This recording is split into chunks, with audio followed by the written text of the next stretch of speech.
ఈరోజు వస్తుంటే ఒక వింత పరిస్థితి చూసా. దారి పొడుగున పోలీస్ సోదరులను చూస్తే అన్నకి చెప్పా, విజయ్ నా తమ్ముడు అవుతాడేమో, చలో అన్నందోలే, ఇంకా కుర్రోడ్లాగా ఫీలింగ్ ఉంది నాకు.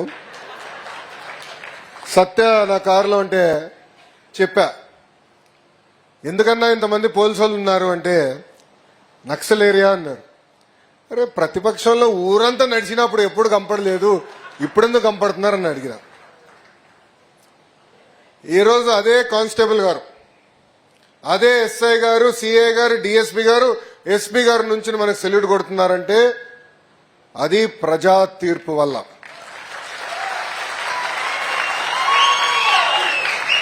అది ఈరోజు మన సమాజం గొప్పతనం. మనందరూ ఒక్కసారి గుర్తుపెట్టుకోవాలి, 2019 నుంచి 24 వరకు మనం ఎట్లా అరెస్ట్ చేశారో. ఆనాడు ఆత్మకూరులో మన కార్యకర్తల్ని గ్రామ బహిష్కరణ చేస్తే చంద్రబాబు నాయుడు గారు ప్రతిపక్ష నేతగా బయలుదేరాలనుకుంటే గేట్కే తాళేశారు. ఇక్కడ ఎంతోమంది కార్యకర్తల మీద దొంగ కేసు పెట్టారు.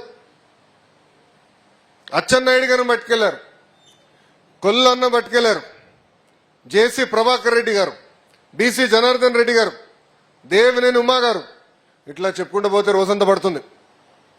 శాసనసభలో గౌరవ ముఖ్యమంత్రి గారు చెప్పారు, ఎవరిపైన కేసులు ఒకసారి నుంచోండి అంటే 90% ఎమ్మెల్యేలందరూ నుంచున్నారు. నా పైన కూడా 23 కేసులు పెట్టారు బా. ఎస్సీ ఎస్టీ కేసు పెట్టారు, అటెంప్ట్ మర్డర్ కేసు పెట్టారు. ఇప్పుడు కూడా బాగా గుర్తు, పాదయాత్ర ప్రారంభించినాడు, మైక్ పట్టుకుని మాట్లాడి మైక్ లాక్కుని ఒకడు పోయాడు, స్పీకర్ లాక్కుని ఇంకోటి పోయాడు. మా స్టూల్ వేసుకోవాలంటే ఇంకో కానిస్టేబుల్ వచ్చి పట్టుకెళ్ళిపోతాడు. ఇట్లా కాదరా పోయి బిల్డింగ్ ఎక్కి మాట్లాడా, తిరుగుబాటు చేశాం. కష్టకాలాలు మనందరం మర్చిపోకూడదండి. మన మహానాడులో కూడా చెప్పే, అధికారంలో ఉన్న ప్రతిపక్షంలో ఉన్నట్టు మనందరం వ్యవహరించాలి, ఒళ్ళు దగ్గర పెట్టుకుని పని చేయాలి. ఈరోజు 151 11 అయింది, గుర్తుపెట్టుకోండి. దానికి కారణం వాళ్ళ అహంకారం. కాళ్ళు ఎగరేశారే, మీసాలు మిలేశారే. ఇప్పుడు ఏమైందబ్బా, ఏమైంది? ఇప్పుడు ఎక్కడున్నారు? రారాబోయ్ అంటే అసెంబ్లీ కూడా రావట్లేదు. Z+ సెక్యూరిటీ ఇచ్చినాం భయ్, బుల్లెట్ ప్రూఫ్ వాహనం, ఒక పైలట్, ఒక ఎస్కాట్. మనం ఎటుకో ఏం చేయం, కానీ అయినా ఫోన్లే ఏడుస్తున్నాడని Z+ ఇచ్చినాం. వస్తాడా? రాడు. ఎన్నికల ముందర ఏమన్నారు? గెలవలేడు. బాబు గారు గెలిపించుకోలేకపోయారు. ఈరోజు చెప్తున్నా, 1985 తర్వాత గెలవని నియోజకవర్గం మంగళగిరి, ఓడిపోయారు 2019లో. ఒకరోజు బాధ కలిగింది, రెండో రోజు ఆ బాధ ఆవేదన అలా కసి పెంచి ఇక్కడ తెలుగుదేశం పార్టీ జెండా ఎగరేస్తానని చెప్పా. ఇప్పుడు కూడా మన అధ్యక్షుల పైన కొంచెం కోపం ఉంది. అంటే బాబు గారు కాదులే, మళ్ళీ మీడియాలు ఊకే గోలు కొడతారు. పల్లా గారి పైన కోపం ఉందబ్బా, నారికాడని కొట్టేశాడు. రిజల్ట్స్ వస్తున్నాయి. మంచి బాబు గారి ఇంట్లో కింద బోర్డు రూమ్ ఉంటే అందరం ఉన్నాం. ఇంకా ప్రభుత్వం ఏర్పడుతుందని అర్థమైపోయింది. ఇంక బాబు గారు చెప్పారు, సార్ ఇక్కడ ఉంటాం కరెక్ట్ కాదు, మీరు వెళ్ళి మీ రూమ్లో ఉంటే మేము చూసుకుంటాను. రికార్డు కొట్టినాం. ఆంధ్ర రాష్ట్ర చరిత్రలు ఎప్పుడు రాని విధంగా 91,000 మెజార్టీ నాకు వచ్చింది రేపయ్య అనుకున్నా.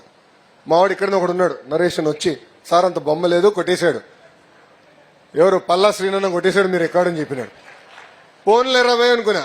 వెళ్ళినప్పుడు మనం తీసుకుందాం, ఎలక్షన్ పత్రం ఇస్తారు కదా, వెళ్ళి బయటకు వచ్చే మళ్ళీ మా పిఆర్ఓ కూడా వచ్చి, సార్ 2వ స్థానం కూడా ఉష్ అన్నాడు. ఏమైంది రాబోయ్ అన్న? భీమిలిలో గంటా శ్రీనివాస్ గారు కొట్టేశారన్న. చలో కనీసం 3వ స్థానంలో బతికినా అనుకున్నా. అంటే ఆంధ్ర రాష్ట్రం, ఉమ్మడి ఆంధ్ర రాష్ట్రం ఏర్పడిన తర్వాత జనరల్ ఎలక్షన్స్ లో ఎప్పుడు రాని మెజారిటీ మన ఎన్నికల్లో ప్రజలు మనకి ఇచ్చి గెలిపించారు. దానికి కారణం 2. మొదటిది అహంకారం, హెరాస్మెంట్, అడ్డగోలుగా అరెస్టులు, బూతులు, ఇవన్నీ ఇలాంటి ప్రభుత్వం మాకు వద్దు అని ఆనాడు చెప్పారు. 2వది, బాబు గారు వస్తే, కూటమి ప్రభుత్వం ఏర్పడితే, కేంద్రం రాష్ట్రం ఒకే ప్రభుత్వం ఉంటే అభివృద్ధి సంక్షేమంలో ఆంధ్ర రాష్ట్రం ముందరికెళ్తున్న లక్ష్యంతో ప్రజలు మన ఆశీర్వదించారు, దీవించారు, గెలిపించారు.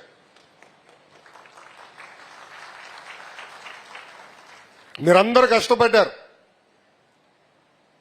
బాధుడే బాధుడు, ఇదేమి కర్మ మన రాష్ట్రానికి, బాబు షూరిటీ, భవిష్యత్తు గ్యారంటీ, శంకరావం, ఈ 4 కార్యక్రమాలు డోర్ టు డోర్ మీరు తిరిగారు, గడప గడప దొక్కారు. బాబు గారు నాకు చెప్పారు పాదయాత్రలో ఫోన్ చేసి, అరే క్లస్టర్ యూనిట్ బూత్ వ్యవస్థ తీసుకొద్దాం అనుకుంటే అన్న అది ఎప్పుడవుతుంది స్వామి అన్న. మీ స్పీడ్ నాకేం తెలుసు. అరే బాబు గారు పిలిపిస్తే ఏం పరిగెత్తారు రవి, ఇమ్మీడియట్ గా వేసి పడేశారు. ఈరోజు ఇతర రాష్ట్రానికి చెందిన ప్రాంతీయ పార్టీలు కొన్ని ఉన్నాయి.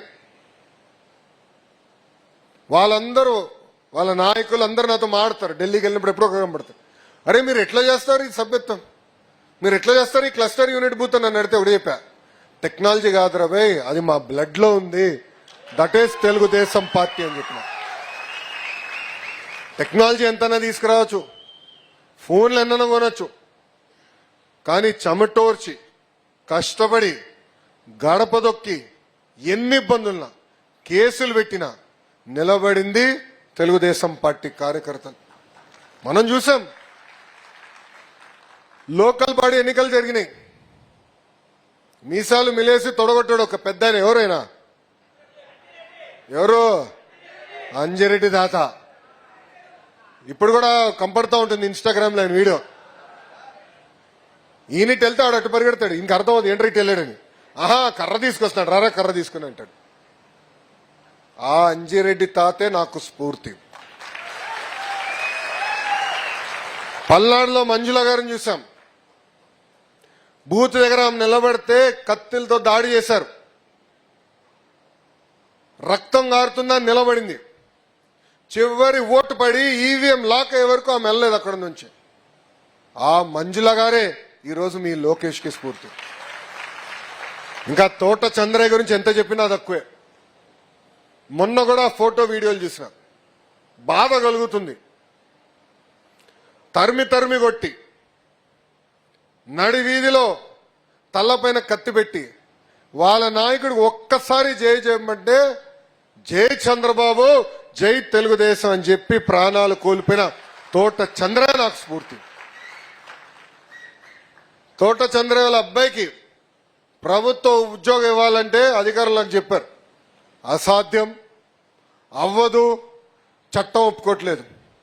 పట్టుకురా, కేబినెట్ తీసుకెళ్తా, చట్టాన్ని మార్చుతా, మన తోట చంద్ర అబ్బాయికి నేను ఉద్యోగం ఇస్తానని చెప్పా. ఇచ్చిన హామీ మేరకు ఈరోజు మేము కట్టుబడి ఉన్నాం, చేసి చూపించాం. మన ప్రభుత్వం ఏర్పడిన వెంటనే 3,000 రూపాయల పెన్షన్ ని 4,000 చేశాం. మూసేసిన అన్న క్యాంటీన్లు తిరిగి ప్రారంభించాం. మర్చిపోయా, వికలాంగులకి 3,000 రూపాయల పెన్షన్ ని ఏకంగా 6,000 చేసినాం. బెడ్కే పరిమితం అవుతే వాళ్ళకి 15,000 రూపాయలు భారతదేశం ఇచ్చిన ఏకైక ప్రభుత్వం మన ప్రభుత్వం. అన్న క్యాంటీన్లు తిరిగి ప్రారంభించాం. దీపం పథకం ద్వారా ఇప్పటికీ 1 కోటి మందికి సిలిండర్లు ఇచ్చాం. మీరందరూ ఫీడ్బ్యాక్ ఇచ్చారు, సిలిండర్లు కాదు నేరుగా డబ్బులు వేస్తే ప్రశాంతంగా ఉంటుందన్నారు. అది వచ్చే నెల నుంచి, అంటే ఈ 3 నెలల నుంచి నేరుగా తల్లుల అకౌంట్ లో గ్యాస్ కి సంబంధించిన సబ్సిడీ వేసే బాధ్యత కూడా మన ప్రభుత్వం తీసుకుంటుంది. అరే వీళ్ళు మాడతారా సంక్షేమం గురించి? సంక్షేమం పుట్టినీళ్ళు తెలుగుదేశం పార్టీ. అరే సైకోగాడు చెడ్డీలు వేసుకుని తిరిగిన రోజులే అన్నగారు సంక్షేమం పరిచయం చేశారు. ఈరోజు తల్లికి వందనం పథకం ఈ నెలలో ఇస్తున్నాం. ఆగస్టు మాసంలో ఉచిత బస్ ప్రయాణం అమలు చేస్తున్నాం. అంటే ఇచ్చిన ప్రతి హామీ ఒక పద్ధతి ప్రకారం నిలబెట్టుకుని ముందరికెళ్తున్నాం. ఆర్థిక ఇబ్బందులు ఉన్నాయి, లేవని కాదు. 1వ తారీఖు నాడు ఈరోజు జీతాలు పడుతున్నాయి, పెన్షన్లు వస్తున్నాయి. పెన్షన్ ఏంటి, ఒకరోజు ముందలు ఇస్తున్నాం. పెన్షన్ ఇంటింటికి ఇస్తున్నాం. ఇన్ని సంక్షేమ కార్యక్రమాలు మనం చేస్తున్నాం. ఇంకో పక్కన ఏకంగా రోడ్ల పైన గుంటలుంటే పూడ్చే కార్యక్రమం కూడా శ్రీకారం చుట్టాం. అట్లానే అన్నీ చేసామన్నట్లా చేయాల్సి ఉన్నాయి. అన్నీ అయిపోయిందని నేను అన్నట్లా చాలా పనులున్నాయి. కానీ వాళ్ళు చేస్తున్న దుష్ప్రచారాన్ని తిప్పికొట్టాల్సిన బాధ్యత మనందరిపైన ఉంది. ఇప్పుడు తల్లికి వందనం జూన్ మాసంలో ఇస్తాం. మీరు చూస్తున్నారు డబుల్ ఇంజిన్ సర్కార్. ప్రధానమంత్రి గారు సంవత్సరం మారే లోపల ఇప్పుడు ఏకంగా మూడోసారి వస్తున్నారు. విశాఖపట్నంలో యోగా చేసాక వస్తున్నారు. ఇప్పుడు ఆ కార్యక్రమం జయప్రదం చేసాక ఫోకస్డ్గా వెళ్తున్నాం. అందుకే జూన్ 12న ప్రజాప్రతినిధులతో మీటింగ్ ఉన్నా, జూలై 1వ తారీఖు నుంచి గడప గడప తొక్కాలి, చేసిన పనులు చెప్పాలి. ఇది తొలి అడుగు మాత్రమే. ఇచ్చిన ప్రతి హామీ మన ప్రభుత్వం నిలబెట్టుకుంటుందని ప్రజలందరికీ చెప్పాల్సిన బాధ్యత మనందరిపైన ఉంది. వైకాపాలు వస్తే ఒకటే అడగండి రాబాయ్, వాళ్ళ అధికారంలో లేరు, 11 సీట్లే. మళ్ళీ జగన్ గారు ఎక్కడున్నారు? జంప్. ఓకే, రిలాక్స్ అవుదాం అనుకుందాం. బాగా కష్టపడ్డాడు కదా 5 సంవత్సరాలు, పోన్లే పడుకొని. కానీ తాడేపల్లికి వచ్చినప్పుడు కనీసం కార్యకర్తలను కలిశాడండి? ఫోటోలు దిగాడా? ప్రతిపక్షం అధికారంలో ఉన్నప్పుడు టైం లేదు. అబ్బో గొప్ప వ్యక్తులే, బాగా తిరిగినాడు కదా గుర్రని, పోన్లే అనుకున్నాం. ప్రతిపక్షంగా వచ్చిన తర్వాత కూడా వాళ్ళ అభ్యర్థులను కలవాలా, ప్రతిపక్షంలో వచ్చిన తర్వాత వాళ్ళ మండల పార్టీ వాళ్ళని కలవాలా. కానీ తెలుగుదేశం పార్టీ ఇచ్చిన హామీ మేరకు ప్రభుత్వ కార్యక్రమం ఏమున్నా కూడా నియోజకవర్గంకి వస్తే కార్యకర్తల్ని కలిసిన తర్వాతనే ఏ కార్యక్రమం చేస్తామని చెప్పా. ఇచ్చిన హామీ మేరకు గౌరవ జాతీయ పార్టీ అధ్యక్షులు చంద్రబాబు నాయుడు గారు కానీ, ప్రధాన కార్యదర్శిగా మీ లోకేష్ కానీ ఇచ్చిన మాట నిలబెట్టుకుంటాం జరుగుతుంది. మనందరం మహానాడులో అన్ని విషయాలు చర్చించాం. 6 శాసనాలు మనం ప్రకటించుకుంటాం జరిగింది. సిద్ధాంతాలు మనం మార్చట్లేదు, కానీ మారిన కాలానికి పరిగణనలో తీసుకొని మన విధానం ఇంకా మెరుగుపరచాల్సిన అవసరం ఉంది. ఆనాడు తెలుగుడి ఆత్మగౌరవం కోసం పుట్టిన పార్టీ ఇప్పుడు ఆత్మగౌరవం కాదు, తెలుగు జాతి ప్రపంచం మొత్తం వెళ్ళాలి, తెలుగు జాతి విశ్వఖ్యాతి అనేది మొదటి శాసనం. రెండోది యువగలం. నేను కూడా ముసలోడైపోతున్నా, 12 సంవత్సరాలు ఇండస్ట్రీ. ఇక్కడున్న 82 బ్యాచ్ అంత పెద్దవాడిని కాదేమో కానీ నేను 2013 బ్యాచ్. యువగలం, రక్తం పారాలి, పార్టీలో నిరంతరం యువత ఉండాలి, అది రెండోది. మూడోది స్త్రీ శక్తి. అన్ని విషయాలు మన మహానాడులో చెప్పా. అయినా కూడా వైకాపాలకు సిగ్గురాల. నిన్న చూసారా సాక్షులు ఎట్లా మాట్లాడారు? అంటే ఇప్పుడు కూడా సిగ్గు లేకుండా అట్లా మాడుతున్నారు. మహిళల్ని కించపరిచే విధంగా మాడుతున్నారు.